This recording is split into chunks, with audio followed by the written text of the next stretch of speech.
یو لحاظ سره میډیم ډېر پولیس سپورټ کړی پکار دا وه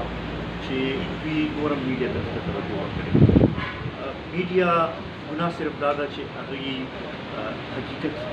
راوړي. پکار دی چې حکومت د هغې نه سبق ایسته اوس را شروع کېږي هغه خصوصا د دې معاشي کم دې د ونچې نه اثرات به راځي او هغې کې که وګورئ نو کاروبار بالکل ختم شوي دی، روزګار چې دی هغه ختم شوي دی او د دې اثرات په کافي عرصې پورې موږ سره به وي او اوسه پورې موږ ته داسې ښکار نه شو چې حکومت څه داسې اقدامات ورته کړي چې د دې کوم معاشي اثرات چې دي هغه کنټرول کړي او خلکو په مشکلاتو کې کمې راوړي. نن هم که تاسو ګورئ نو د دوایانو په قیمتونو کې بیا نن اخبار کې تاسو به کتلي 10% اضافه وشوه او زما خیال په دې شپږ اتم میاشتو کې چې څومره اضافه شوې ده دومره موږ چېرته نه دی لیدلې. د اوړو قیمت چې دی رس سره ده زیاتېږي لګیا دی او عجیبه خبره خو دا ده چې پرون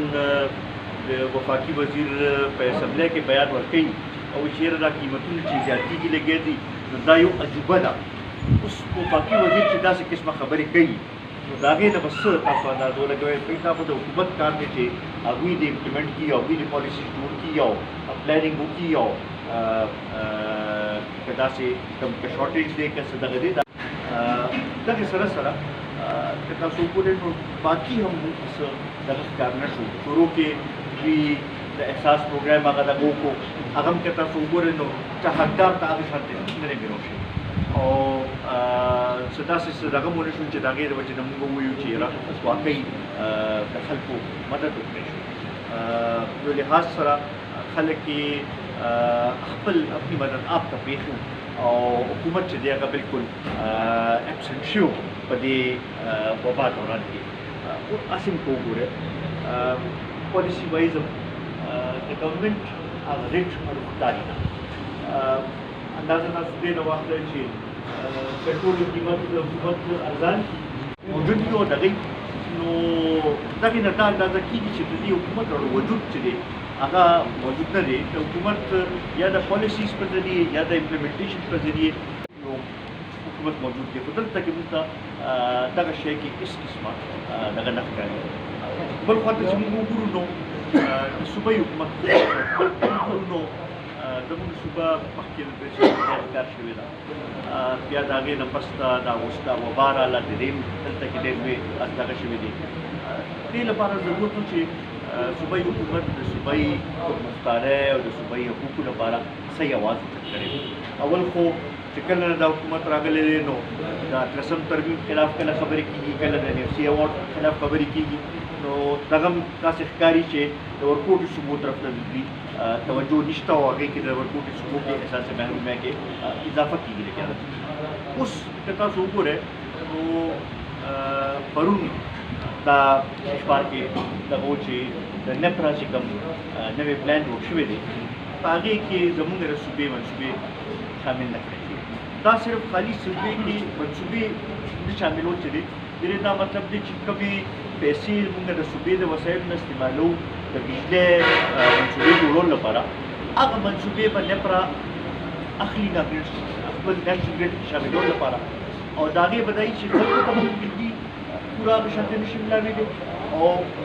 د هغې کوم چې قیمت صوبې ته میلاوېدل پکار و چې ریټرن د هغې راغلی وي هغې نه هم صوبه محرومه شي. نو په دغې حوالې سره هم دا زموږ د صوبې سره ډېر زیات جاتی دی او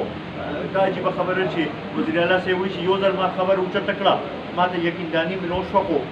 ای باندې عمل ونه شو. اوس دوباره ما اوچته کړه او انشاءالله د دې به دغه وشي. اوس پورې خو تاسو دا باندې جوړوله چې بهی مرکز کې د بل چا حکومت دی او صوبې کې